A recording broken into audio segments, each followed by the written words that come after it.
going to be talking about a lot of things today. If you want to audio tape, that's fine. No videotaping allowed, period, under any circumstances. I suggest that you all take notes, because the truth is that no matter how smart we think we are, and me included, we usually retain only about 10% of anything that we hear. This is going to be intensive. For about 6 hours, I'm going to bombard you with information. So if you don't take notes, when you leave here, you're going to say, now, what did he say about that? And the purpose of this is to leave you with something.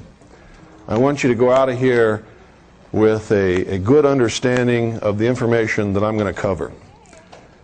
My purpose is not to change your religion. My purpose is not to make you believe everything that I say. On the contrary, I'm the only one in the world that will tell you, listen to everyone, read everything, believe absolutely nobody, including me, including your mother, including your pastor, your preacher, your priest, your Uncle Bob, and anybody else that you can think of, unless you can prove it in your own research. And research, it doesn't mean getting a book off the library shelf and reading it and saying, well, he said it, so it must be true. Because I wrote a book, you see. And I'm telling you, don't believe me unless in your own research you can prove what it is that I'm telling you. Because this is the age of deception. And if you don't believe that, you might as well go home right now, because you're in the wrong place. This is the age of deception. And everybody today is living in a fantasy world, and they're promoting agendas that they don't understand because somebody has told them that it's the right thing to do, and they generally believe it. Most people go to the church that they go to simply because their parents did, and for no other reason. Most people who are Democrats because their parents were. Or they're Republicans because their parents were. If you ask them, what is a Republican, they couldn't tell you in 100 million years. They don't know. They vote that way because that's comfortable for them, because that's what they grew up with. Most of us do what we do because we grew up in it. So there is an awful lot about this environment around you shapes who and what you are. It's the truth. I had a woman at the post office where we live the other day say, I listen to your radio station every day. It's wonderful. But when Bill's show comes on, I turn it off because I don't want to be brainwashed. What is she admitting to? She's admitting that she's already been brainwashed because she is unwilling to listen to opposing viewpoints. That's the biggest number one sign of brainwashing that there is. It didn't matter that it was my show. It's any show. Any opposing viewpoint. Anything that opposes the status quo, if you won't listen to it, you're already brainwashed. You've closed your mind, and you are at the mercy of whatever manipulation they want to throw your way, because you've already determined that they're telling you the truth no matter what. You don't investigate. You have accepted blindly. That's the most dangerous thing that can happen to anyone. The moment that you say, this guy right here, I like him. I like what he says. He's right. I'm going to listen to him. And anybody that says anything different to him is wrong. You've just totally destroyed yourself. Because the truth is, he's a human being. I'm a human being. This young lady is a human being. Bill Clinton is a human being. Okay? When you mistake people for righteousness, or when you mistake people for the message, or when you mistake people for government, or when you mistake people for religion, you're making a big mistake. Because people, for the most part, are a big mistake.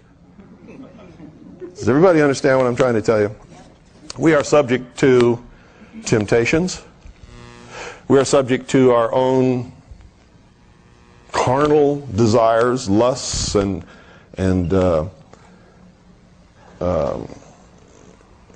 well, I could probably go through a list of about 500 things that can make an average, normal, good-thinking, good-doing person for most of the time, at some point in their life, do something that's absolutely terrible.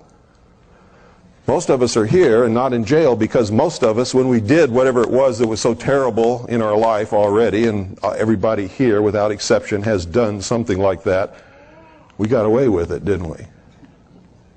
Okay. The concept that imperfect men can rule imperfect men is absolutely ludicrous. The concept that you can give someone power and they're not going to abuse that power is also ludicrous. It is wrong for us to ever get into that kind of thinking. And the more power you give someone, the more opportunity they have to abuse or misuse that power. And the easier it is to fall into temptation for them. Now, I got to tell most of you right now, I don't like Bill Clinton any more than you do, but it's wrong. It is absolutely wrong of us to judge Bill Clinton. What we can say is we don't want him as president. He shouldn't be running the government. But unless you walked in his shoes, unless you know what temptations he's fallen prey to, or what people have offered him to be and do what he is and what he does, being imperfect humans ourselves, it's not right to do that. And if you're a Christian, you know, judge not lest ye be judged, right? So it's wrong for us to do that. It's okay to call him a communist because he is. Okay? It's okay to tell the truth.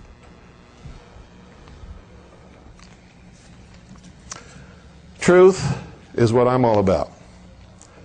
And believe me, sometimes I get caught in the deception just like everybody else, but it's not as easy to catch me in the deception as it is to catch most of you. Because I've been caught too many times, and I learn from my mistakes. And I spend 99% of my time searching out the truth where none of you have ever looked.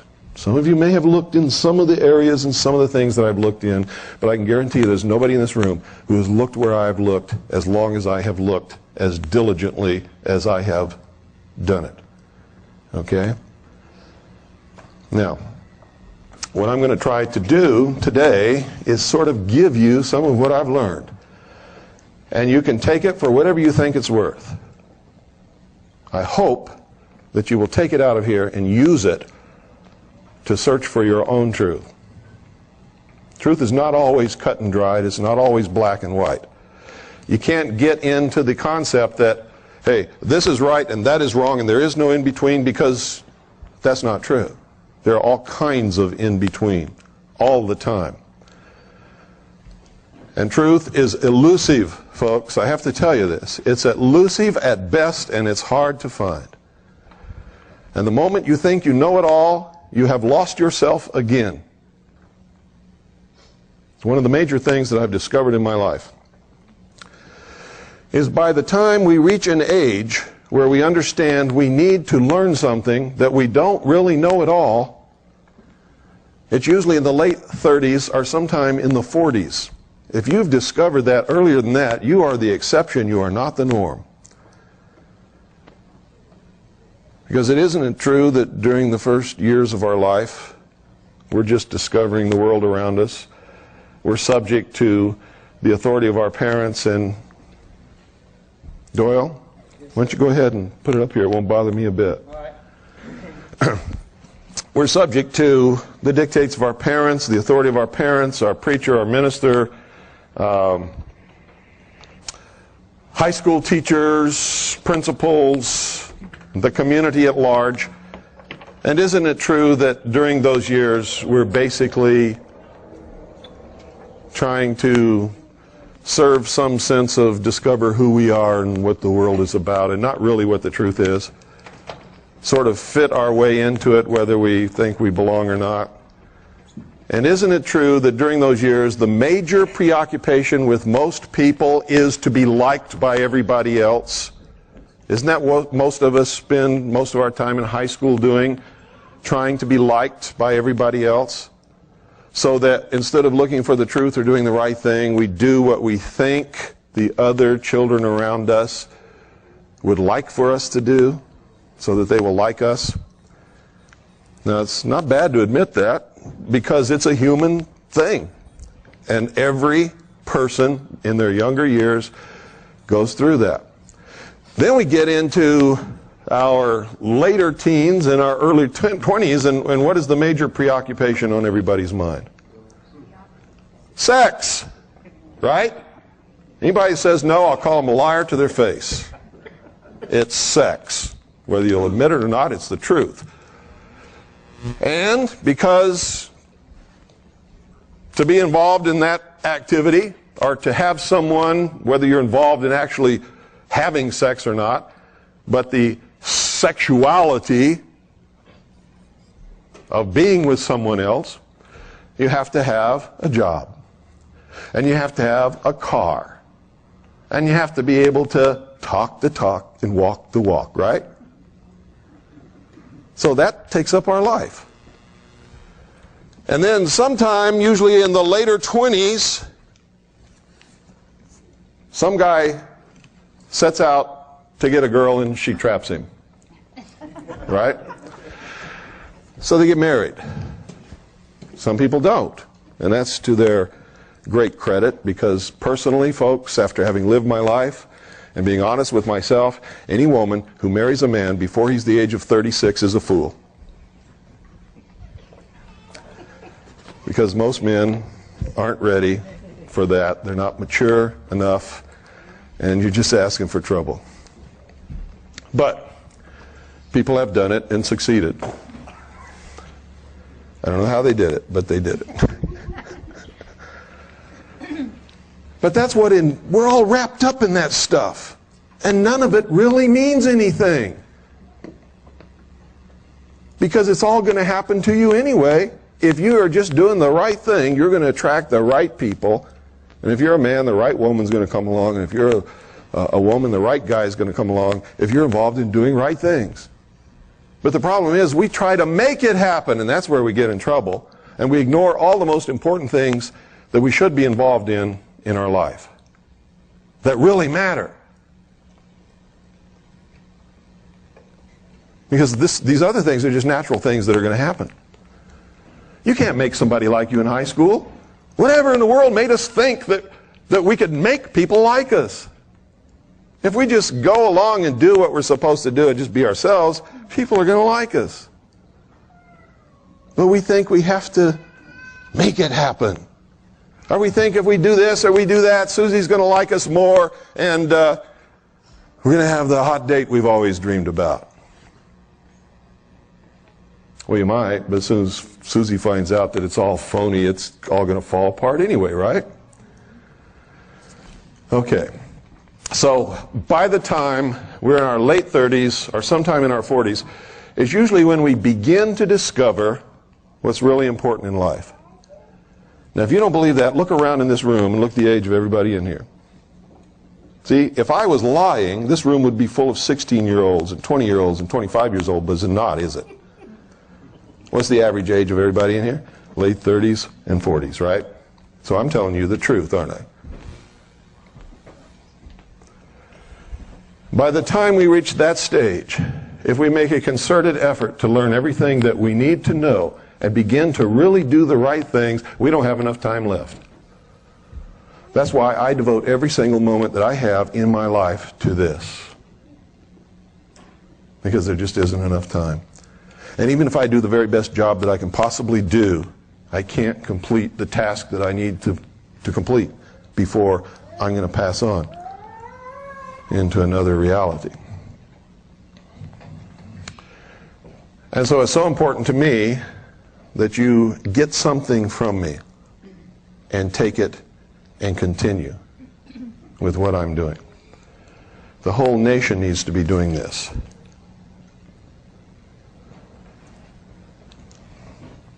Now I'm going to talk about this country and what it's all about. Some of you are going to disagree with me. And during this talk today and tomorrow, I'm going to make some of you angry. And I want you to understand this. If what I'm telling you up here is not true,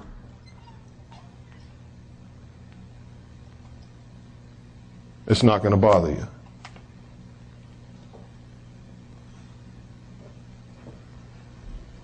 You're a rapist.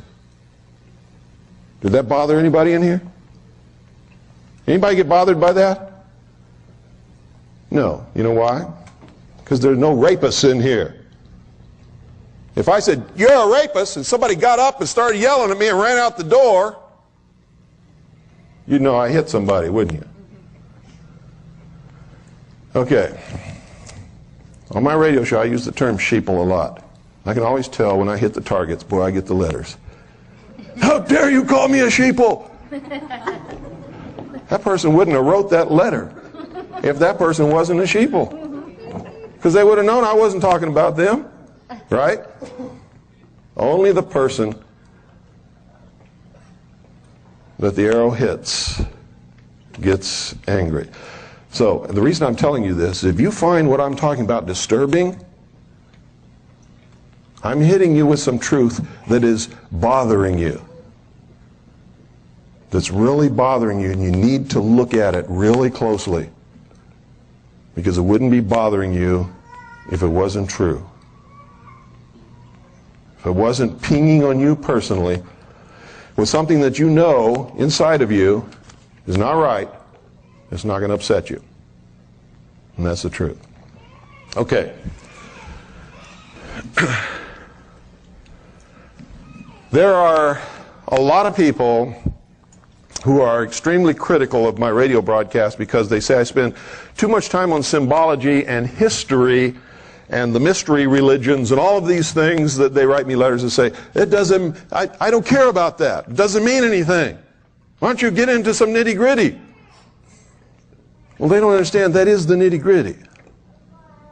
He who does not study and understand history is doomed to repeat it. And the same play has been being performed throughout the history of the world by what we call the builders, the controllers, the puppet masters, whatever you want to call them. And I'm going to start right at the beginning and tell you exactly who they are and how to identify them. Okay? Because there really are puppet masters. There really are controllers. There really are builders, but they're not engaged in building buildings. They're engaged in building people. They're building what they call the perfect race. They're perfecting humanity in order to control nature. They're building the utopian world that they perceive that we need. I say, who's we? We who? You didn't ask me about this. You know? And that's the problem with these guys. They have placed themselves in an elitist attitude to tell the rest of us what we need.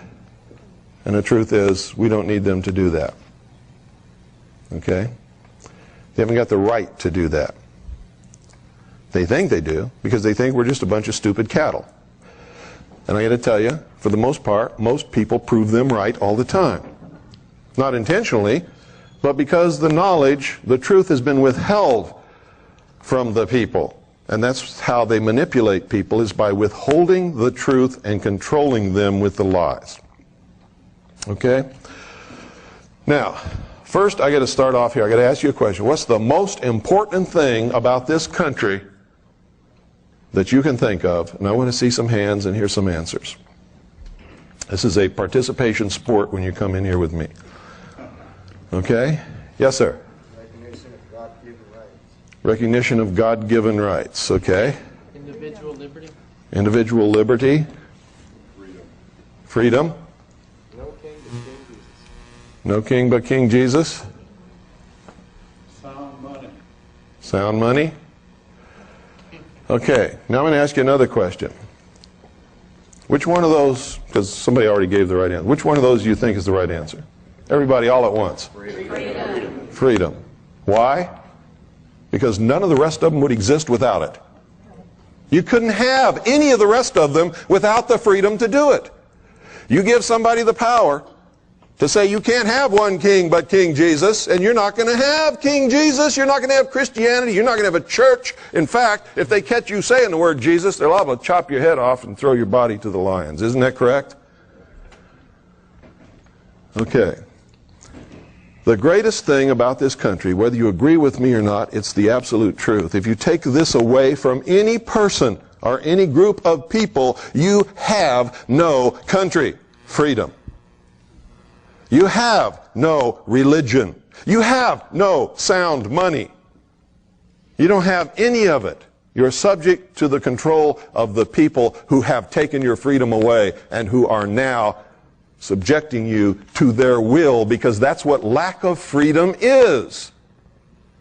Being subject. You know what subject means? To someone else's will. Freedom means you're subject to your own will. As long as what?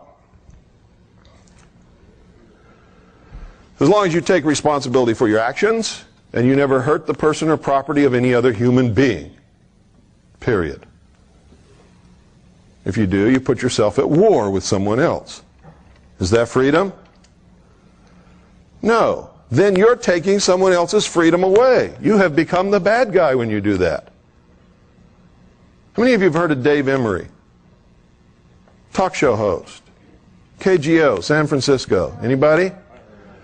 The other day he called me that famous fascist. Do I sound like a fascist? No. But you see, that's part of the manipulation. Because Emery has a one-track mind. Pardon? He has a one-track mind. No, he has an agenda, is what he has. One-track mind, the way he thinks. Yeah. He's not really thinking, he's fulfilling an agenda. He has an agenda. He's a socialist. He doesn't want people to listen to me who tell you that freedom is the most important thing in the world, because socialism can't have people walking around saying things like that. Because socialism doesn't give you freedom. They want you to think it does. Aren't they trying to bombard you with the delusion that liberals are for freedom? Liberals are for socialism. Liberals started out being for freedom when there wasn't any. Being for freedom was liberal. Being conservative was for the power of the king. Remember? All of our founding fathers were liberals. Believe it. They were also traitors. So when somebody calls me a traitor because I'm supposedly against the government, it doesn't bother me. I'm in damn good company. But you see, I'm not a traitor. Because what is the government? We are not the government. No, we're not even supposed to be. What is the government? The government is a contract signed by the founding fathers, which is called the Constitution for the United States of America. That is the government. That says what the government can do, what the government cannot do, when it can do it, when it cannot do it, where it can do it, where it cannot do it. Are you parties to that contract? Huh? Nope. No, you're not. How can you be party to a contract you didn't sign? You can't be.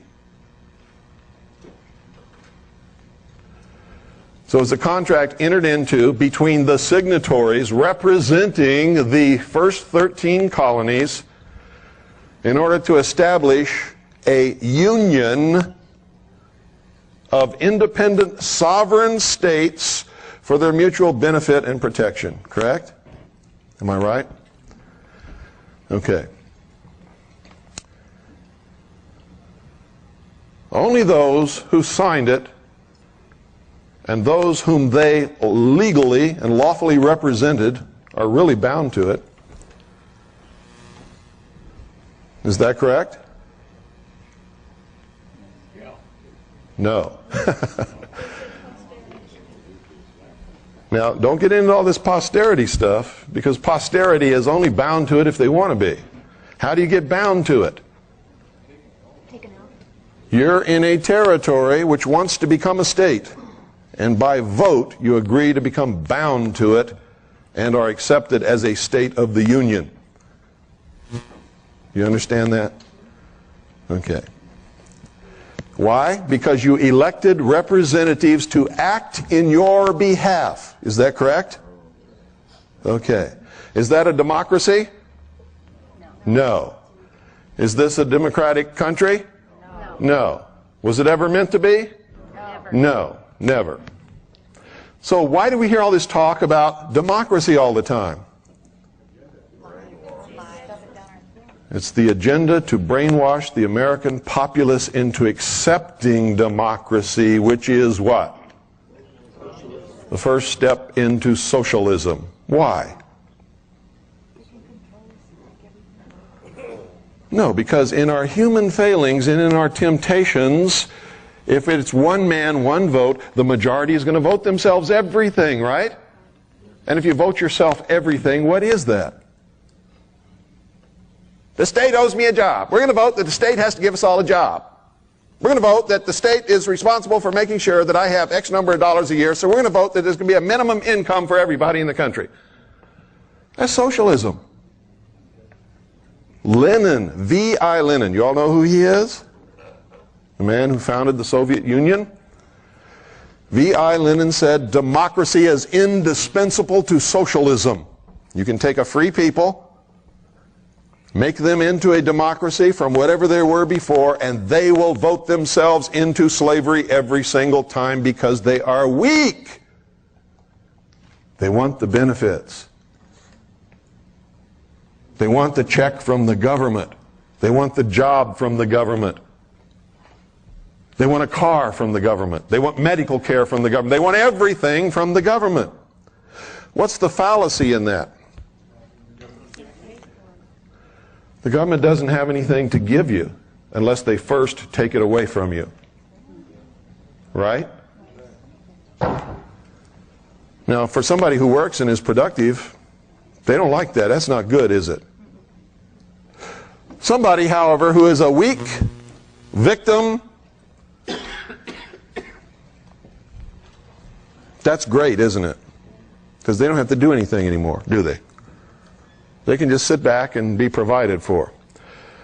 Have you noticed all across the country right now, they are creating victim classes of people? Why do you think that is? Because victims need care. Once you create a victim that needs care, you have another vote for socialism, don't you? Most of it is a scam. When I grew up as a boy, I lived all over the world. I remember one period of time when I was in junior high. That's 7th and 8th grade. I lived in Midwest City, which is right outside of Oklahoma City. I went to Midwest City Monroney Junior High School, which had just been built. We were the first students in that school. Nobody locked their doors. I never knew a girl that got pregnant. Never, ever, not once. Never knew anybody who was divorced. Never knew anybody whose home was robbed. I had my bicycle tire cut one time by a kid who didn't like me. Big deal. You know, what's that? $3 for a new tire. And of course I bloodied his nose. We both got whipped by our parents. Him for slitting my bicycle tire, me for bloodying his nose. I didn't care. He didn't care either. We lived in a different world than we live in today. Everybody earned a living. Everybody who wanted to work had a job. I don't care who it was. And the only thing that could hold them back would be the lack of an education, which was available to everybody, except in some extreme rural areas of this country where there really was poverty, lack of education, and inability to get good work because they didn't have that education. Now you see people coming in this country complaining about these things that have no legitimate complaint. Now don't get me wrong, I'm not pinging on immigrants, Because if I lived in a place that was so terrible I couldn't support my family or put a roof over my head or even find a toilet to go to the bathroom, I would be coming across this border just as quick as they are. You can't fault them for that. It's illegal. You can fault the government for allowing it to happen because it's illegal, it's unlawful. And they're always talking about we got to follow the law. Truth is, we only have to follow the law that they think is okay. Why do they want these people coming across our borders? Because these people are helpless. They're without money, they're without a home, they're without a job. What are they? Victims. What do victims bring? Give them the vote and you're going to have socialism. That's why they don't try to stem the flood of immigration. It furthers the agenda of socialism. I feel sorry for those people. They're being used. And their only thought is to find a good place where they can have a good life for themselves and their children.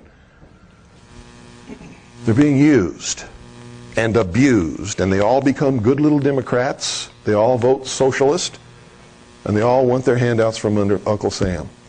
There are some who came into this country many years ago of many different nationalities who have learned the American way, are good Americans, are not immigrants. They are Americans, and they've established and have a sound place in this country. They're part of it. But they're being used. They can't speak the language. Because they can't speak the language, it's hard to find a job. When they find a job, it's not at the pay that they would like to have. So they look to the government to solve their problems. Does everybody understand what I'm telling you? You've often wondered, why is it that they don't do anything about this flood of immigrants coming across the border? And I'm not talking about just Hispanics from Mexico, Central and South America. I'm talking about from all over the world.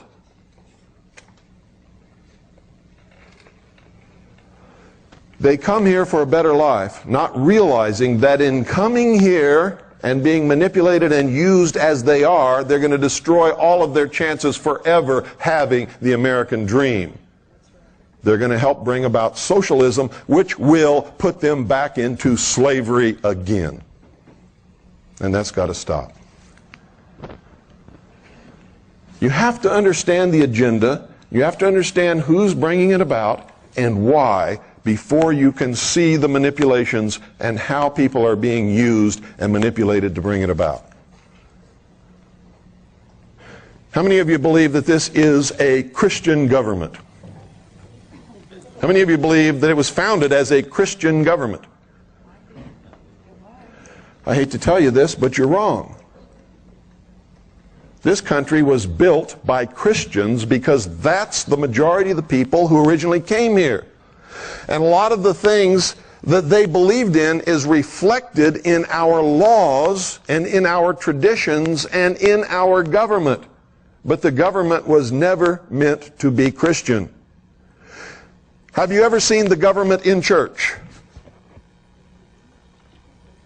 Have you? Does the government go to church? No. Does the government pray? No. What is the government? It's the Constitution for the United States of America, the Bill of Rights, and the amendments lawfully made thereto. You see, you're mistaking people for the government. The founders of this country, by and large, were Christian. Many of them weren't Christian, but pretended to be, were deists, and you can find that in their writings. Many of them were members of the secret societies. How many of you believe Thomas Jefferson was a Christian? I'm not afraid. I believed it until I read the truth about Thomas Jefferson and studied his life. Thomas Jefferson hated Christianity. Thomas Jefferson tore up the Bible. Thomas Jefferson wrote his own Bible because he said the God of the universe could not possibly be that terrible God represented in the King James Version of the Bible. Don't be afraid to raise your hand in here, folks. Nothing that I'm going to say is intended as a personal slant or insult or attack upon anybody in here. But I need your cooperation in order for us all to learn. See, I wasn't afraid. I raised my hand. That's what I believed most of my life until I really studied Thomas Jefferson and found out what he really was. He was a deist. So was Benjamin Franklin. How many of you knew that Benjamin Franklin was the master of the Masonic Lodge in Philadelphia? How many of you knew that he was the master of the Lodge of Nine Muses in France? Have you ever studied the Lodge of Nine Muses? Boy, you better. How many of you knew that when Benjamin Franklin was in the colonies, he pretended to be a pious Christian, although he was not seen in church too much, pretended to be a pious Christian. However, he entered into a sexual relationship and a living arrangement with two different women and sired children by both of them, never married either one. How many of you knew that? How many of you knew that when Benjamin Franklin went to France, he surrounded himself with prostitutes and drank champagne almost 24 hours a day and just reveled in orgies? How many of you knew that? You'd be surprised what some ugly old men are capable of.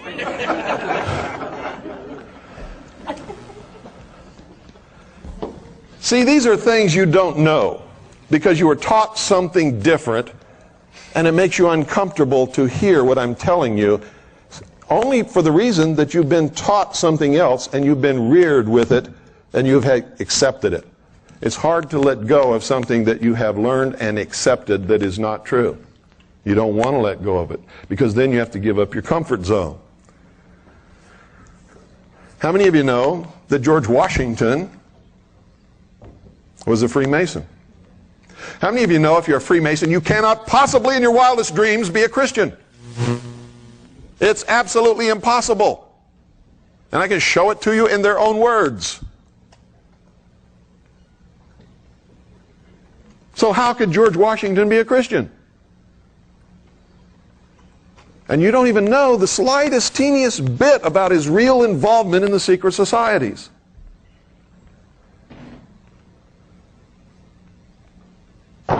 He founded a military order, a secret order of his military officers, the generals and senior officers of the Revolution. What's the name of that order? The Knights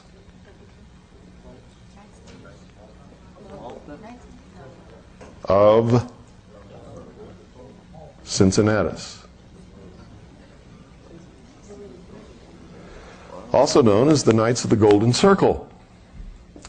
What sprang out of the Knights of the Golden Circle many years later? The Ku Klux Klan. How many of you knew that?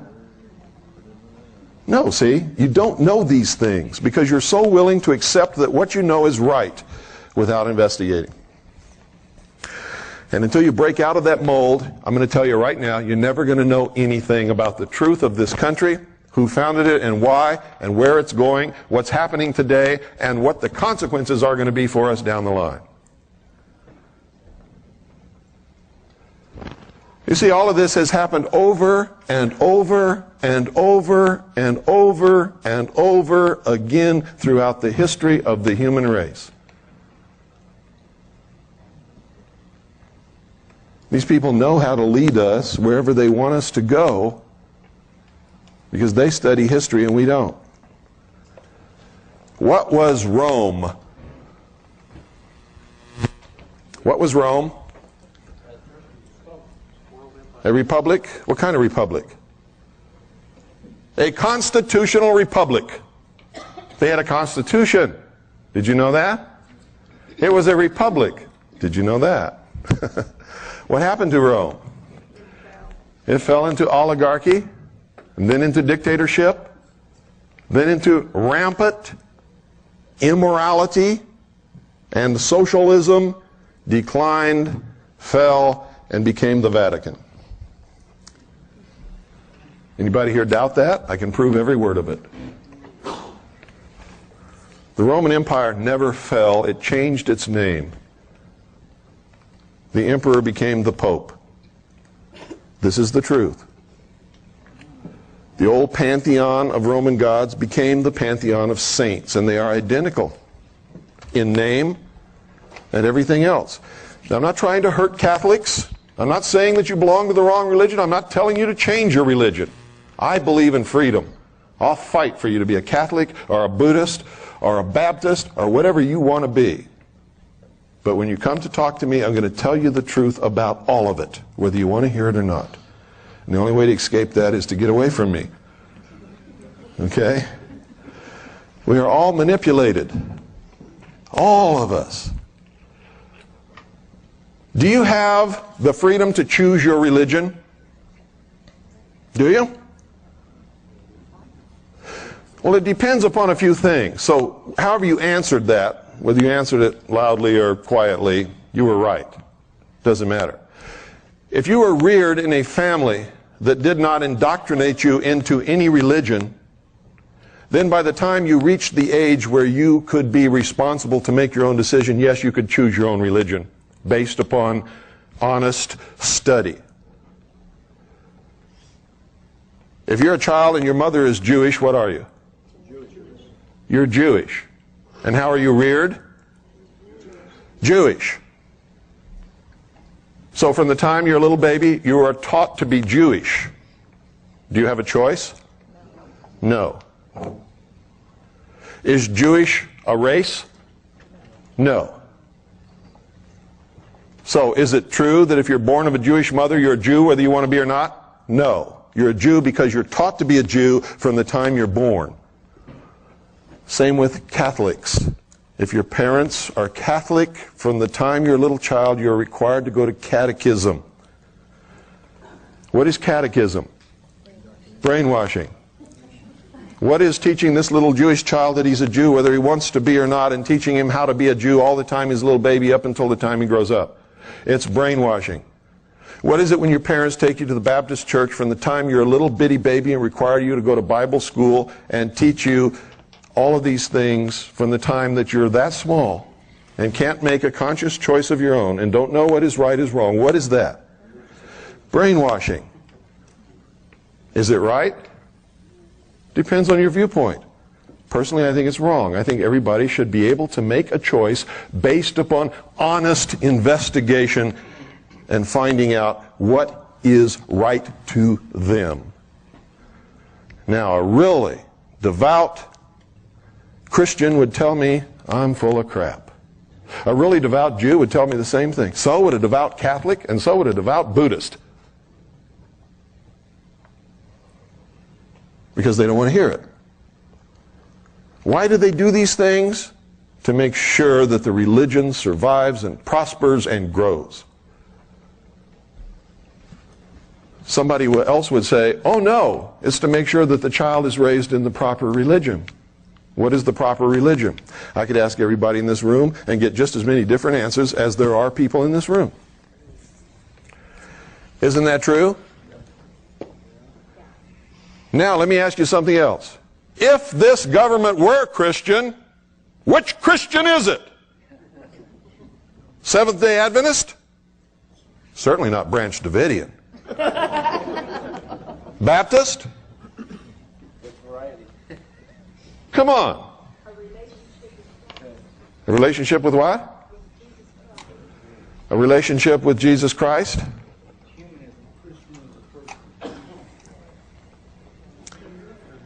Can you have a country that is Christian and have freedom? No. What if in 100 years the majority of the population changes their religion to Buddhist? Now, what kind of country is it? You can't assign a religion to a country. A country doesn't exist except on paper and in your mind. The religion belongs to the people.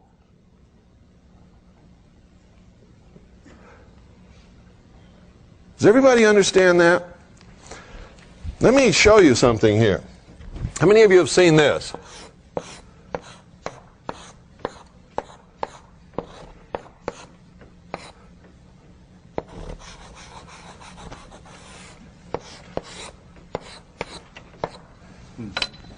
What is that? Where have you seen it? Pardon? On your book. Where have you seen that? Jehovah's Witnesses, that's true. Where else? How many of you watch Pat Robertson? You don't recognize that? He had that for a long time.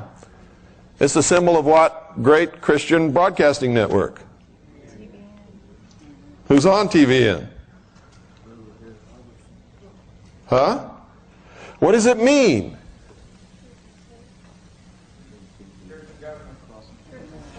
This is the marriage of church and state. Is that what you want? What happened the last time you had the marriage of church and state? Anybody who disagreed got what?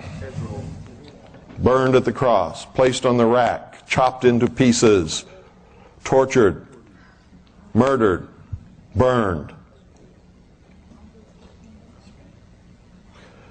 Now don't get me wrong, I believe in freedom. If that's what you want, you're entitled to want that all you want. But I got to tell you, you try to bring this into being and I'll fight you with everything I've got.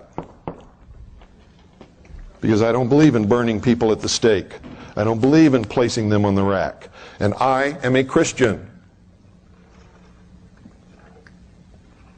I don't believe in persecuting Jews because they're Jews, because they killed Jesus Christ, because I guarantee you there's not a Jew living on the face of this earth today that even knew Jesus Christ, much less killed him. That's what's called what? Corruption of blood. Our Constitution forbids corruption of blood, doesn't it? Because it's wrong.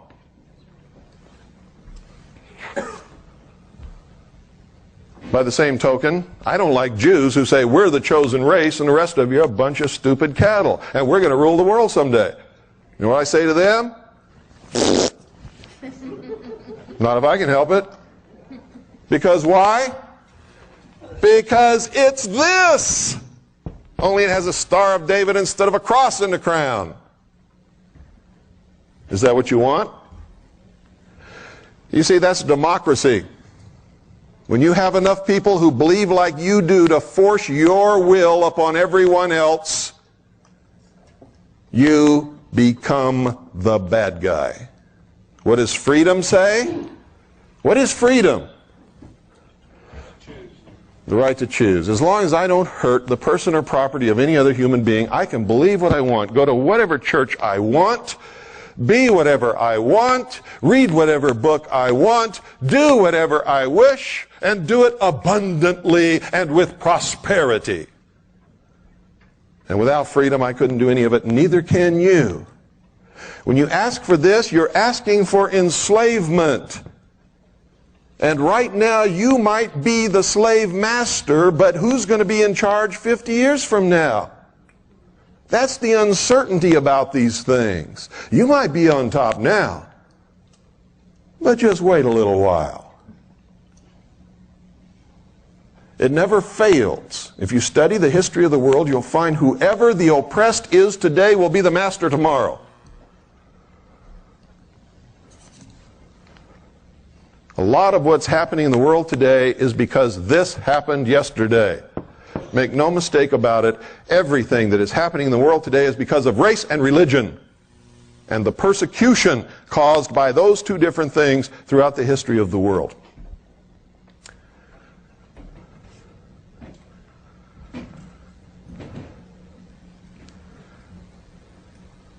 Is everybody up with me? I know that some of you don't agree with me. That's okay. I'm not telling you you have to. But I want you to go out of here thinking about these things and think about what is it that you really want. You want to be free so that you can be what you want to be and worship where you want to worship? Or do you want to cause a situation whereby you're in charge so that you can force your will upon everybody else so that they'll get pissed off enough to overthrow you and do the same thing to you? Because that's exactly what that brings about. Exactly, it's never failed. Study history, you'll see. It's the truth.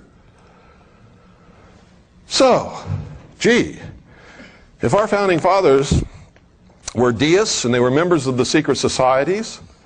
And some of them were masquerading as Christians, and some of them were just flat weren't Christians, weren't masquerading at all. Why did they create this country? They came here to create a new world, not a country. How many of you really read what they wrote? They didn't come here to create a country. They came here to create a new world. What did they call it? They called it the New World, didn't they? What else did they call it? The Grand Experiment, the Great Experiment. Remember reading those words? And just read right over them, didn't really understand what it meant? They came from a world that was oppressive, ruled by kings and queens and popes and prelates and bishops and lords and barons, who just because they didn't like the way you looked could chop you into quarters and throw you to the pigs if they wanted to, anytime they wanted to. And if you didn't believe the religion they wanted you to believe in, they'd burn you at the stake or torture you. In some way, make your life absolutely miserable. They came here to create a new world, free from all of that. But they knew that they could not be safe in the new world if the old world was the way that it was. How do you get rid of kings and queens and barons and lords and emperors and prelates and sultans and emirs? How do you do that?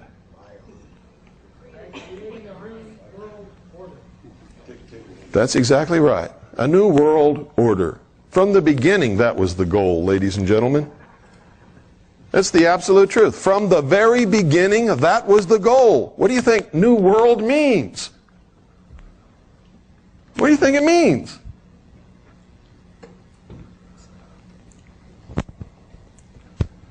So they did something that was unheard of, never been done in the history of the world. They set the cattle free. They said, you're not really a serf. You're not really a slave. You're not really as dumb as they say you are. You're not really a bunch of cattle. Now you're free men. You got brains. We're even going to write this contract to guarantee your freedom. But we know you won't keep it because you're human. And they wrote about that, didn't they? Didn't they tell us all the ways that we would give it up? Didn't they write about it? Didn't they warn us over and over and over and over again in all of their writings? They knew we would give it up because we're human, and they were geniuses who understood human nature probably better than any single group of men that's ever lived throughout the history of the world. They understood it perfectly. What did Ben Franklin say when he came out of the Constitutional Convention after everything was signed, sealed, and delivered? Somebody said, "Hey, Ben, what have ye wrought?" See? A republic, if you can keep it.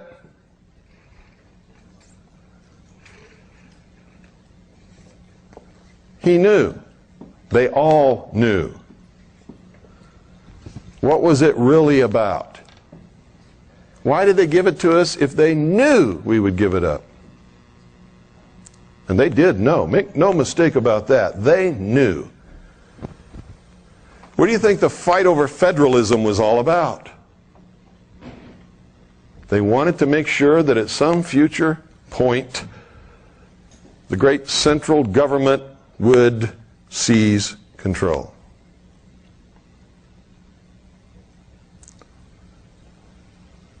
And they even pretended to fight over this.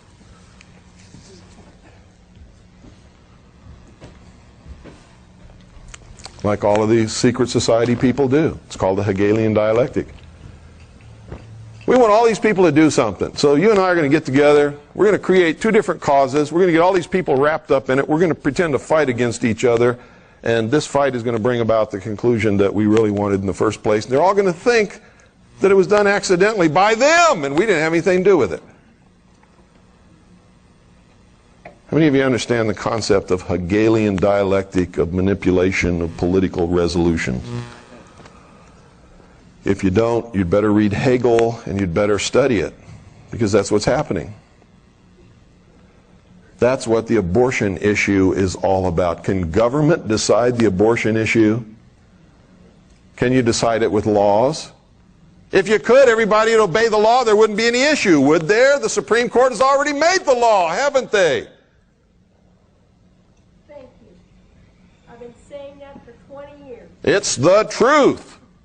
The whole issue is designed to create a conflict which cannot be solved except by some world body. What do you think the ozone holes are about? How many of you understand the ozone holes? How many of you don't? Okay, it's about time somebody explained it to you. Because this is one of the biggest cons going. And what's it designed to do?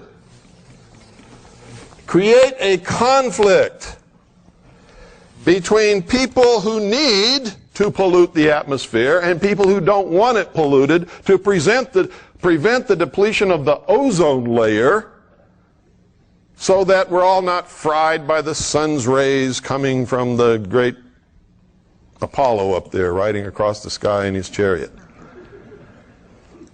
And by the way, if you want confirmation of what I said about the Founding Fathers, if you really believe that they were Christian, go look at the city that they laid out from the air. Look at the symbolism that they built into it. All deist, all Masonic, all Jacobin. It's another word for Jacobin, Illuminist, Illuminati. Go into the Capitol building, stand right in the center of the rotunda and look straight up at the dome where nobody ever looks. And what do you see? You see the apotheosis of George Washington, riding across the heavens in the chariot of Apollo. Who is Apollo? George Washington. He's become God now. And around the perimeter of the Capitol dome, you see all the old gods of the Roman pantheon. They're all there. Zeus, Mercury, Prometheus, all of them. What's that doing on the inside of our Capitol dome if this country is a Christian nation? Can you tell me that? No. And you never will be able to in a million years unless you turn around and admit the truth. The truth is it never was intended to be. The people in government for many years have been Christian. Are they now? Most of the people in our government now are not Christian, and that's part of the problem today. They have no morals, no ethical standards of behavior, and therefore anything goes. They're a pack of pathetic chronic liars, which is the sign of a socialist every single time. Socialism believes in what?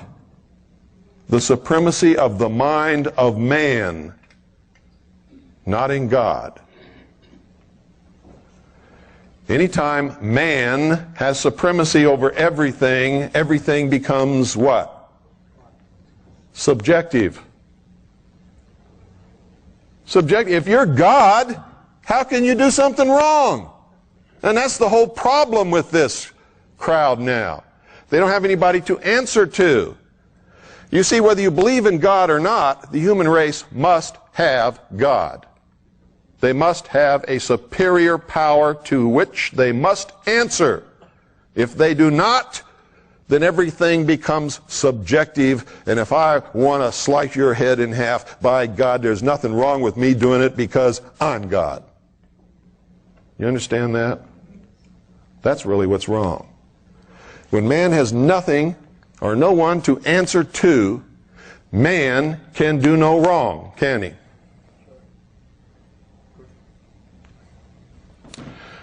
Okay, here's the problem with the ozone hole thing.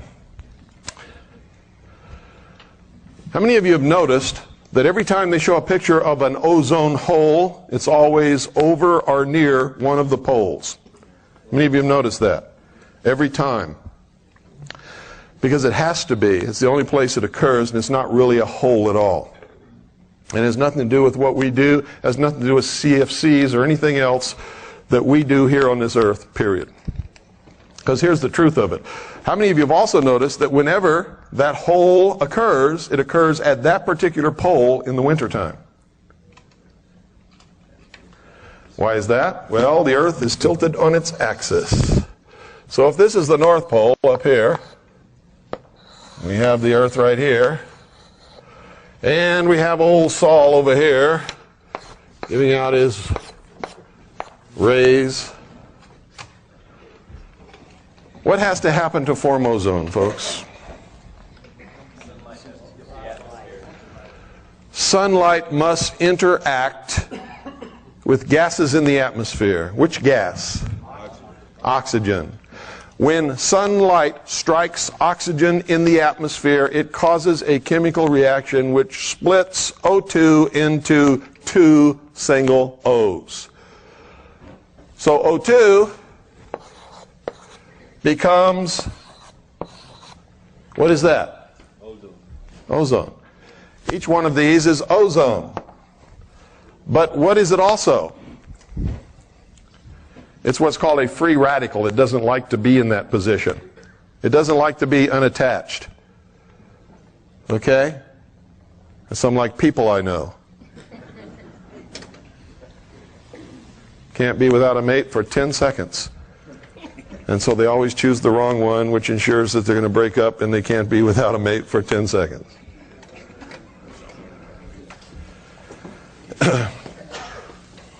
Believe it or not, most of us go through that little period. We think we have to be with somebody all the time.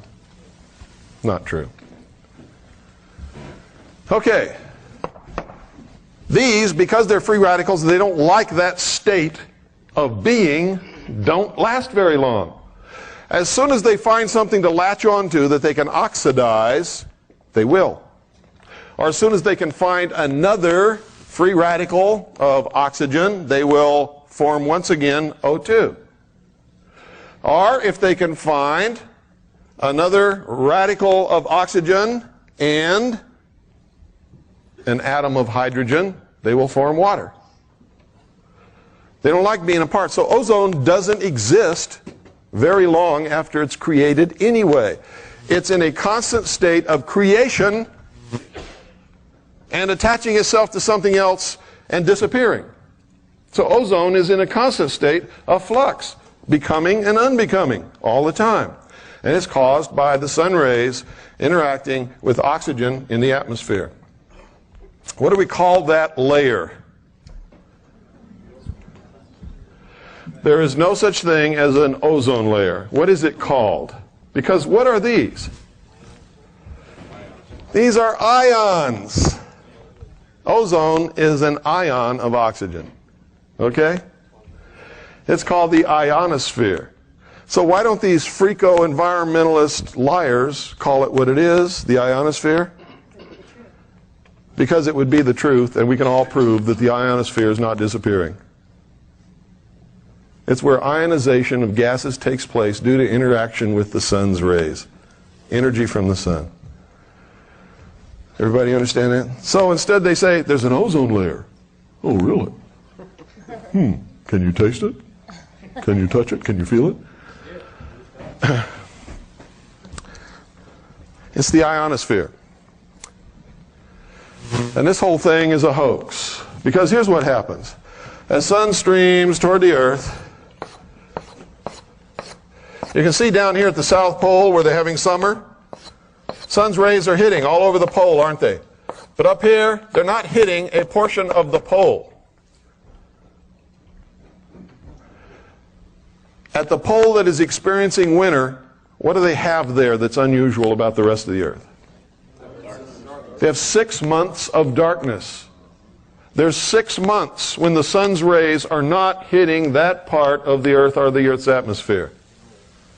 And so there is no interaction between the sun's rays and the oxygen in the atmosphere, and so what is absent? Ozone. Is it a depletion of ozone? No, it's just a place where the chemical reaction does not take place. It is absolutely perfectly normal. And when the earth moves around to the other side of the sun, and the southern hemisphere is then experiencing winter because the sun is then over here, the hole jumps magically from the North Pole to the South Pole.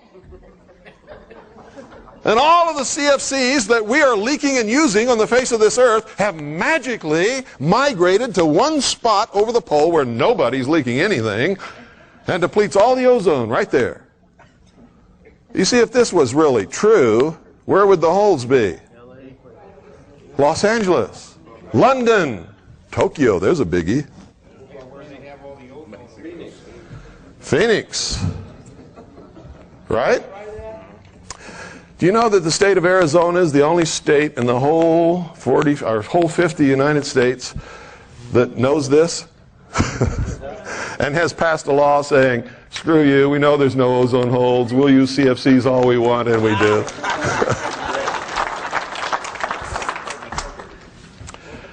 We educated our legislators, not to the fact that if that this was a hoax. We did that, of course. But even though they knew it was a hoax, they didn't want to go along with it until we put pressure on them saying, hey, we're not going to support this scam. Period. This is a scam and you know it is. We put political pressure on them that they were going to lose their jobs unless they did what we wanted them to do. And so they did. Now, we don't always get our way in Arizona. Because why do you think it's called Phoenix? And the Valley of the Sun, and the Sun Devils. That's all out of the mysteries. Phoenix is a Masonic city, if there ever was one, on the face of this earth.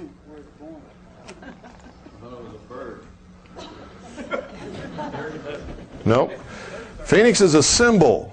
Phoenix is the symbol of resurrection. Death and resurrection. Phoenix is the bird that rose up out of the ashes. Yes, sir? Why the hoax? What is the end result of the hoax? What do you have to solve this problem? World government control of the atmosphere. You see, they do it by stages. Give them the atmosphere. What do they want next? The biosphere, maybe? How many of you know about the biosphere? Do you know that the UN inspectors were just at Yellowstone National Park and determined that there has to be a buffer zone around the park? So the National Park Service is buying up private land and kicking people up off their land and closing roads to make this buffer zone, which will be absolutely off limits to any human habitation, occupation, or use forever to protect the environment within the park. Do you know that this is just one little step toward seizing all of the wild lands, wildlife, natural resources, metals, and minerals up on the earth under the control of a one world government? Did you know that it's all been outlined in treaties for years? So why aren't you upset about it? What are you doing about it? What are you upset about it? I am. What are you doing about it? Silence. Keep electing Einstein and Boxer back in office. Yeah. Who's? Get a hold of these people. We invited the Chinese communists to come set up house. Yeah, but you see, these are all symptoms of things. It's the symptom that we're being controlled by some very, very smart manipulators who understand how to make us do their bidding, even though we may not want to. How many people are here? How many people should be here? Okay? How many people cares versus how many people don't care? And the degree of care is not whether they really care or not, it's whether they perceive that there's a problem, and that will tell you how effective the masters in control have been in brainwashing the population. They don't perceive that there's a problem. If they did, they would be here. Wouldn't they? It has nothing to do with me. It has to do with what we're talking about. You could replace me with anybody who could get up here and do the same thing, and you'd have the same result. Because the perception does not exist that there is a problem. amongst the general, what they call masses of population. And by the way, when you hear politicians and talk show hosts and newspaper reporters using that term masses, those are Marxist, socialist speaking Americans. Never use that term. Americans say the people, the American people, my fellow Americans. Only a Marxist, socialist, or a communist will use the term masses. And you're hearing that on talk radio and in the media all across the country all the time, and on television. Even Dan Rather uses that term. Dan would rather be read.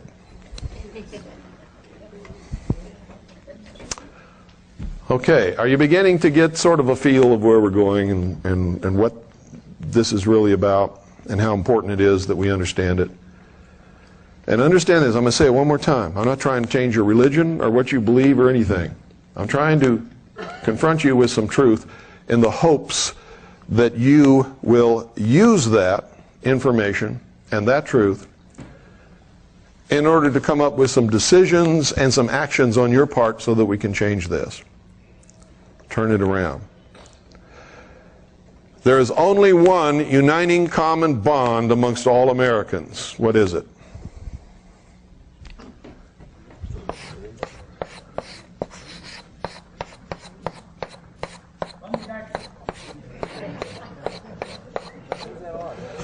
Freedom.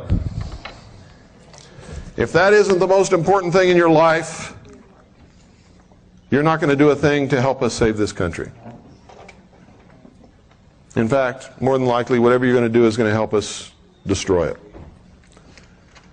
And I say us because it's the truth. If you want to really know what's wrong with this country, when you go home, go in your bathroom privately so nobody else can see you do it, close the door and look in the mirror.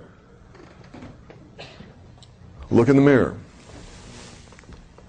The truth is, what's wrong with this country is the American people have lost the knowledge and the motivation and the meaning of what it was all about to begin with. It was always about giving the common man freedom. Why? Because, folks, our founding fathers knew that if that would work, that would be the New World Order. If we could accept it and be responsible and hang on to it and make it work, that would be the New World Order. A direct result of it would be that giving the common man real freedom would topple every king and queen and sultan and emir off their thrones all around the world, and that's exactly what it did. Isn't that true?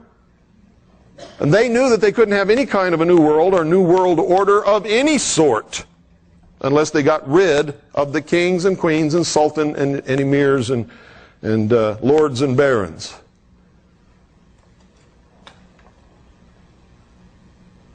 That's why they called this the grand experiment.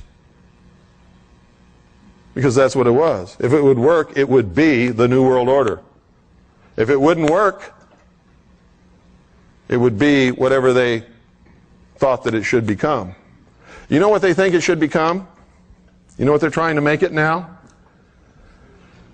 A world totalitarian socialist government headed by a, quote, benevolent, unquote, dictatorship. They're going to present you with a Messiah. The whole world will accept this person as a Messiah. You can call him the Antichrist, whatever you want. I don't care. It's going to be the answer to all your problems. Worldwide. And the whole world is going to bow down to this person. Whether you believe in Christianity, the book of Revelations, or not, I'm telling you this is what's going to happen because I've talked to them face to face. And they don't even hide the fact. That person will wear the throne of the world. Behind that person will be a council of what they call wise men who will really be the rulers. This poor guy is just going to be the fool they stick out there to take the brunt of the public wrath whenever it's necessary. And you can knock him off if you want to. They just put somebody else up there. That's why I've said over and over and over again, So what if you impeach Clinton? So what? Who's going to take his place? Huh? Al Gore. And if you bump off Al Gore, who's going to take his place? Whoever else they want to put up there, because you don't have a choice. You think you have a choice? You don't have any choice, even if you vote. Because the choices that they give you to vote on all belong to them. Why do you think Charles Collins and Rosemary could not get in the debates? Could not get on ABC, NBC, the communist news networks, or any of the rest of them? Why do you think the American people were never shown them as a choice? Because you're not going to get a choice. They will put 2 or 3 up there for you to vote on. All belong to them. They'll even make it like they're really against each other. They'll make you believe it. They'll even throw you some trash about one of them, so maybe you won't vote for him, thinking the election's fair because, that's not a moral person. And then who do you put in the White House? The most immoral person that ever lived on this planet. William Jefferson, Communist Clinton.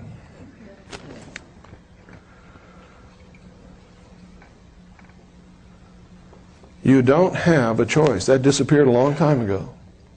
There's not a nickel's worth of difference between the Democratic and Republican Party, and hasn't been for an awful long time. And it doesn't matter which one is in the White House, we still go toward the New World Order, don't we? We still go more and more into socialism, don't we?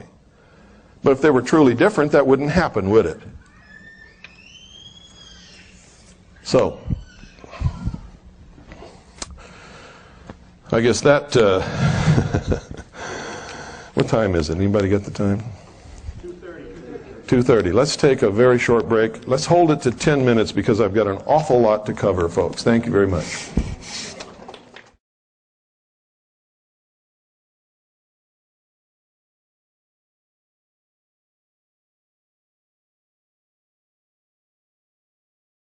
We're also going to do another Groom Lake trip. How many of you are interested in Area 51, Groom Dry Lake? That's going to be almost the entire subject of tomorrow's lecture. We're going to do an awful lot about that tomorrow. It's one of the major manipulations that's going on. It's something everybody is curious about. It involves tremendous technology and a lot of mystery, and it's extremely interesting. So, pardon? That's going to be in August. Let me see, June, July, August. I think it's the end of August, around the 1st of September. Is that Labor Day? Labor Day. It's going to be over the Labor Day weekend. We'll be going there. Is anybody here who went the last time with us? Gary. Stand up and tell them about our Groom Lake trip, Gary. We went there mostly just to visit Brazil. We didn't think we'd see a UFO. And on July 4th, they were doing a lot of dog fights, so that was fun. That was worth it by itself. And then we got to see a lot of tapes and a lot of research work really done. That was really fascinating. But the July 4th evening, we saw some fun. And the most exciting one was the one that was in the opposite direction in which we were looking. We were looking over Groom Lake area. And they were testing behind us because they knew we were there. At about, I think it was 2:30 in the morning, some little kids said, hey, what about that over there? Up toward Dealey, probably like 60 miles away or so.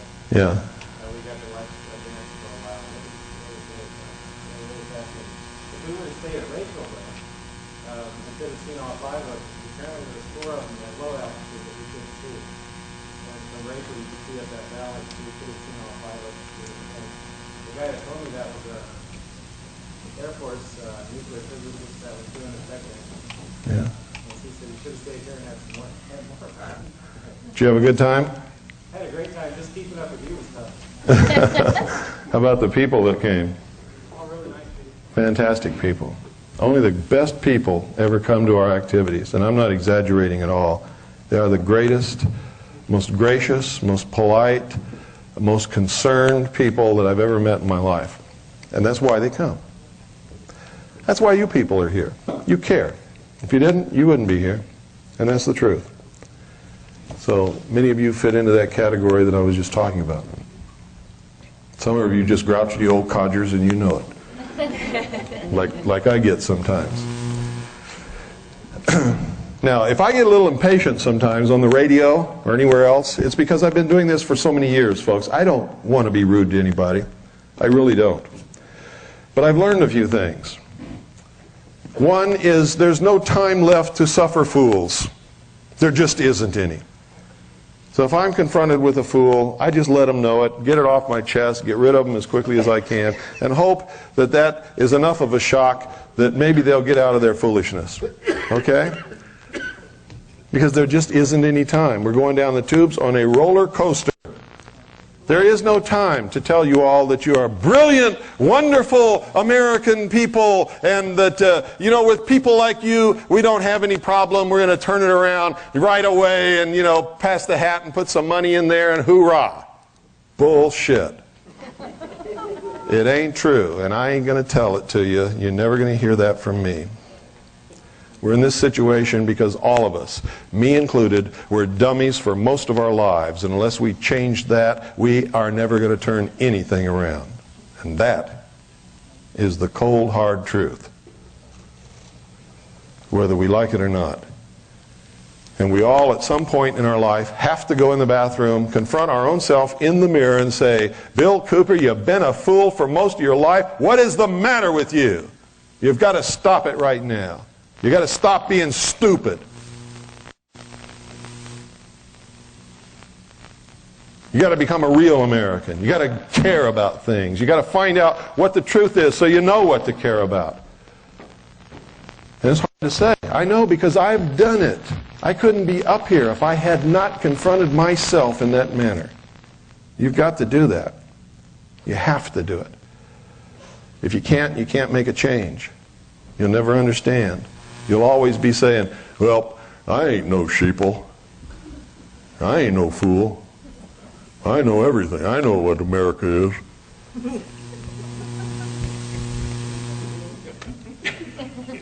Okay, just hope that I'm not around when you say those things. Okay. There's lots of things that you can do, that you need to do. But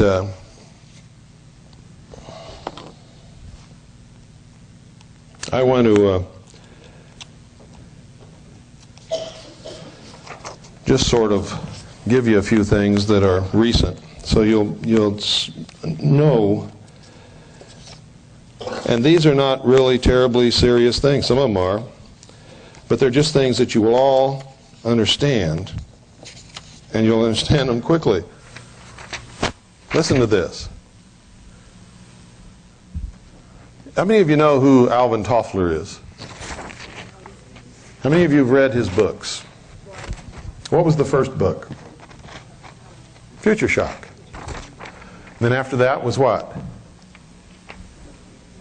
Third wave. No, the third wave came after the second wave. War and anti-war. Yeah. He wrote a whole plethora of books. Now, there's some people you can listen to who are not gurus. God's not whispering in their ear. They don't have a crystal ball. But they are what I call the inner circle. They know what's coming. They're part of it. And when they write or they talk, you'd better listen to them. One of them is Henry Kissinger. Listen to Henry Kissinger. Henry Kissinger doesn't just get up and jaw. If he says something that's important, listen to him. Whether you like him or not doesn't make any difference. But I've discovered that most people who ever meet him really like him a lot. He's very charismatic, very polite, very gracious, very nice guy. He's also one of the biggest traitors that's ever lived. But isn't he in good company? Yeah. Really? Another one is Alvin Toffler. And there's lots more, and I'm not going to go through the whole list. But Alvin Toffler, whatever he writes, is generally going to happen. Another one that you have to read is Foreign Relations. Foreign Relations is published by the Council on Foreign Relations, and you can subscribe to their publication. Whatever they write in there usually happens about 2 years later. Whatever it is. It's almost like magic.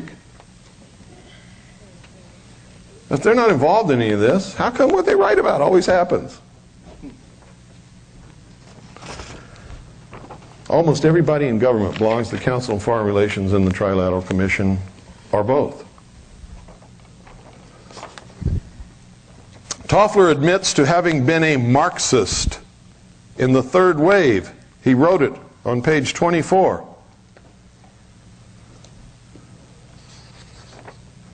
Now, when a socialist admits that they were a Marxist, what does that mean? They still are.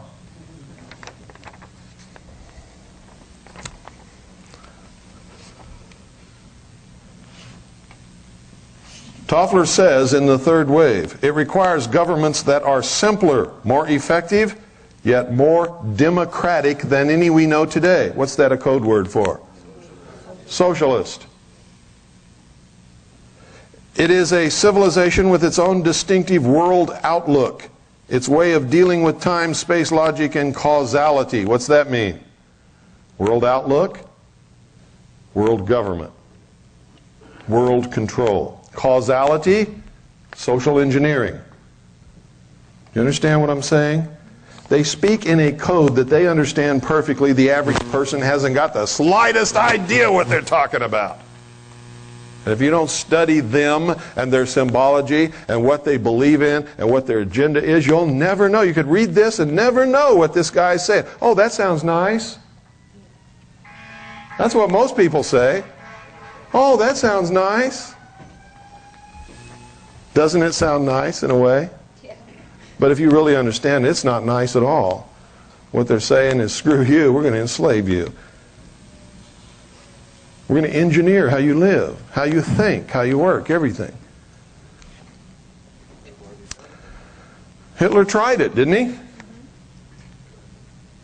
You see, this is a big deception that Hitler was a right-wing guy. Hitler, and you better learn this if you never learn anything else in your world. Hitler was a socialist. Nazi means National Socialist German Workers' Party, doesn't it? Hitler socialized Germany. All control is always on the left. Always. If you're left-wing, you're for control of yourself and other people. A scale measures two extremes.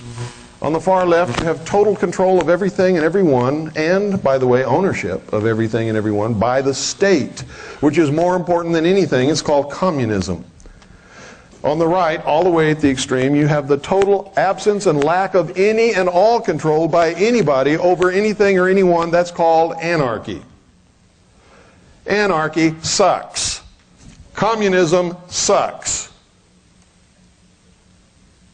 Socialism is just a little step above communism and usually degrades into communism, and it also sucks.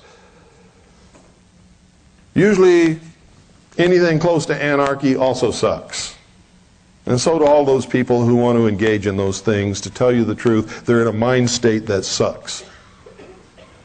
A constitutional republic is somewhere in the middle of these two extremes and provides safeguards to protect individual freedoms and creator-endowed liberty.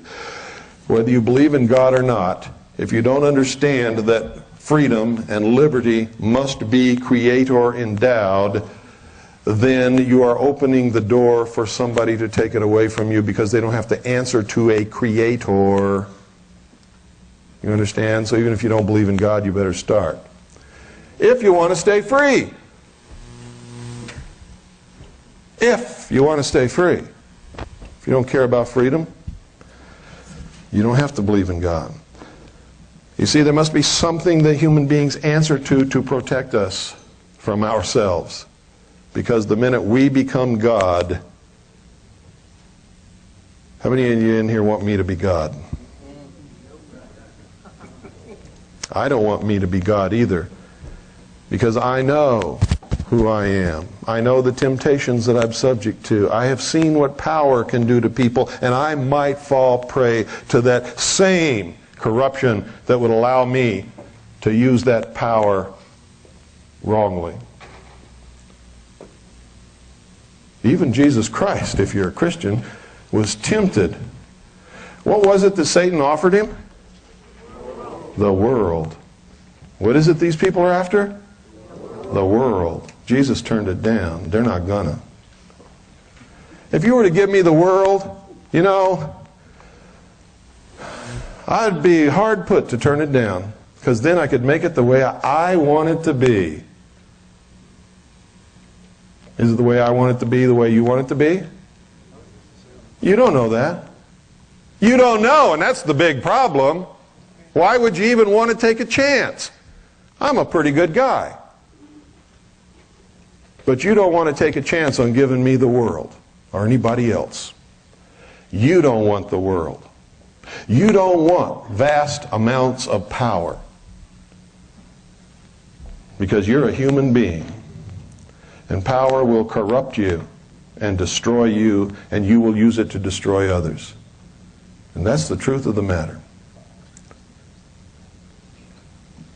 You don't want it.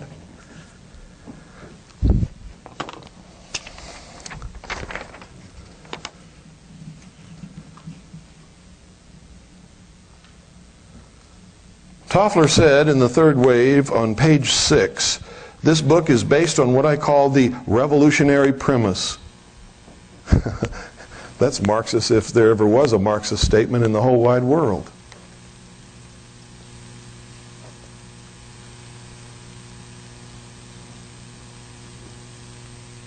Here's also what he says on page 9. Now, if you don't understand the ordo ab chaos technique, order out of chaos. By the way, that's the motto of the 32nd degree of Freemasonry. Ordo ab chaos. We'll just devolve everything into a state of chaos, and out of that we will bring order to the world the way we want it. And everybody will get down on their knees and thank us for restoring order and security to their lives. And they will be willing to give up anything to us for that favor. Quote, in the United States today, as in many other countries, the collection of second and third waves creates social tensions, dangerous conflicts, and strange new political wave fronts that cut across the usual divisions of class, race, sex, or party. All the old polarizations and coalitions break up. End quote.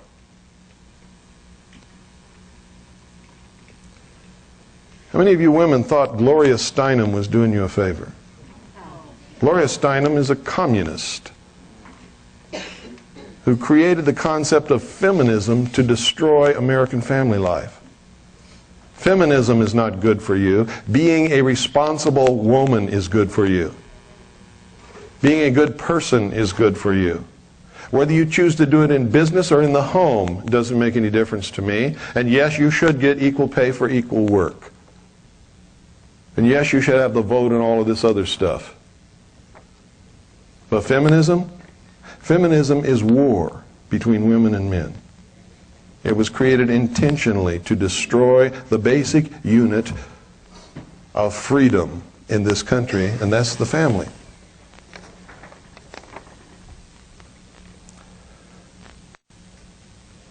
Toffler even admits that there's a plan. On page 10 of his book, quote, life may indeed be absurd in some large cosmic sense, but this hardly proves that there is no pattern in today's events. In fact, there is a distinct, hidden order that becomes detectable as soon as we learn to distinguish third wave changes from those associated with the diminishing second wave, end quote. There's always been a plan. They call it the great work, the great plan, the lost word. There's all kinds of words for it. It exists. It is being brought about. It is conscious. It is working its effect upon us now, today, as I speak. Now, I'm going to just give you a little demonstration of the degree of control that is already in effect in this country concerning communications. Now, if you're smart, you know that if you turn the dial on your radio and on your TV set and on every news story, it has the same slant in the same words and it's the same stories. You know that the news and the media are controlled. If you don't, you're not playing with a full deck of cards. Okay? It is absolutely absurd to believe that all these different networks, news stations, newspapers, and radio stations are all owned by different people, yet they all carry the exact same stories every day, worded in the exact same way, with the same agenda and the same slant.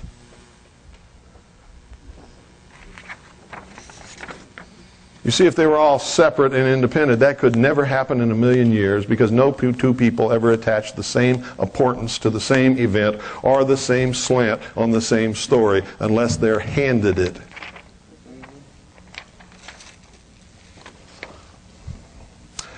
Two federal agencies are looking into a goof that led 4 extra states to get an emergency warning broadcast meant as a test for just one radio station, which caused all radio stations in those 4 states to go off the air. It's automated. They can cause one state to go dark as far as communications are concerned, or 2 states or 3 states, or all 50 with the push of a button. It's called FEMA. Relay points in Florida, Hawaii, Louisiana, and Ohio got the confusing signals. Now both the Federal Emergency Management Agency and the Federal Communications Commission are looking into it to determine the exact cause and to be sure that there wasn't a functional error of the system, said FEMA spokeswoman Barbara Yeagerman. This was no accident, it was a test. To test the system, because they've never done it before, to make sure that they could cause selected radio stations in selected states to go off the air at their push of a button. It's the first time that they've ever made such a test, but they can't tell the public that they can do that anytime they want, anywhere, so they say, oh, it was a mistake. It was a goof. If you wake up some morning and you can't get any radio stations on your radio, you better dig a hole. I wrote about this in my book. I said the day will come when this will happen. Only it won't be a drill. It'll be to cause total confusion and panic in the population so they can do what they want and what they need to do, rounding up the people that they need to round up and need to get rid of in order to bring about their one world totalitarian socialist state. Without communications, what is the mob? Huh? Chaos. Without communications, without leadership, most people are helpless, useless, and dangerous. Don't believe me? Go back and look at all the videotape that you failed to make of the LA riots, which you should have made and should be studying over and over and over again. Also study how long it took for those supermarkets in LA to run out of food. And what happened to those supermarkets when they ran out of food? Did you know that over 50 people were murdered during those riots in LA, and not one single person has been prosecuted for any of those murders to this day? And did you know when you bring it up in the city of LA that the people attack you? Emotions were running high. It should be forgiven. We don't want anybody to be prosecuted. Hey, that's dangerous. Think it can't happen here? Think again. Some of the people you've lived around all your life, when society breaks down, will turn into your worst enemies, the baddest people you've ever seen. They will kill, rape, murder, and steal. Right now, they're nice people. And I got to tell you, you can never for sure determine who in the world's going to do what when that kind of stuff happens. You just can't. You don't know. You can't really determine who's going to stand up and fight for freedom when they suddenly realize that they're going to be enslaved by this new world order. Some of the people will surprise you. Some of the people who tuck their tail and run will also surprise you, because they're some of the people who are standing up right now talking and squawking the loudest about how hard they're going to fight. You'll be amazed at who comes out of the woodwork to really fight and who runs and hides and turns squealer and rats on everybody when it does. But don't make the mistake that you can determine who's going to do what now, because you can't. The only reason I can make this statement is based upon solid research of history, because this ain't the first time it ever happened. Nor is it going to be the last if the human race has anything to do with it. We've been doing this since the beginning.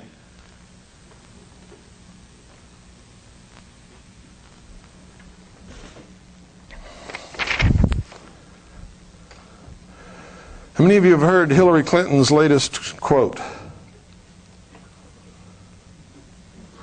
Commenting upon the release of subpoenaed documents, she said this, quote, "I'm not going to have some reporters pawing through our papers. We are the president." End quote.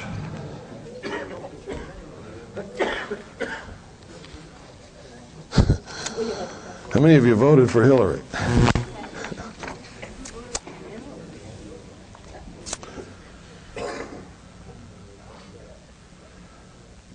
At Yellowstone National Park, United Nations delegates who surveyed the area last year called for a buffer zone around the park. So the Park Service is choking off the local economy by refusing to maintain certain highways and by buying up any property available. Of course, there will be plenty available as more and more owners are denied the use of their own private property, which causes businesses to shut down and economy to slow. Blah, blah, blah, blah, blah, blah, blah. Closing it off. Buffer zone means no human occupation. Now, what started this? How did they target Yellowstone Park and for the American public to be able to accept that? Remember hearing about a mine up there that was polluting everything? What was the name of the mine?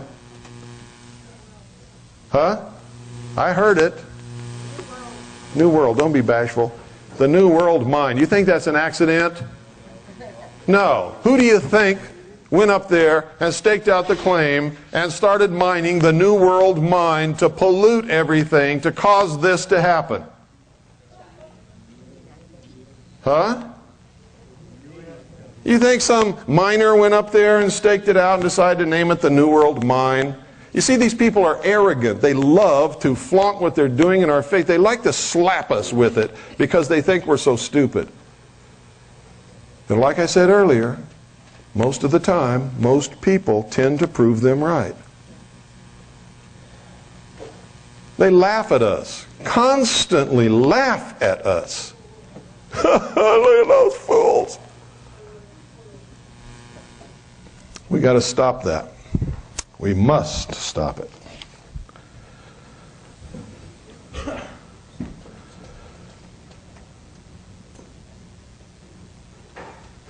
Cleveland radio officials were baffled after a botched test of the government-operated emergency alert system disrupted programming on all local stations, went off the air simultaneously. And there was nothing that the local stations could do to get back on the air until FEMA released that button. No, they can't do that.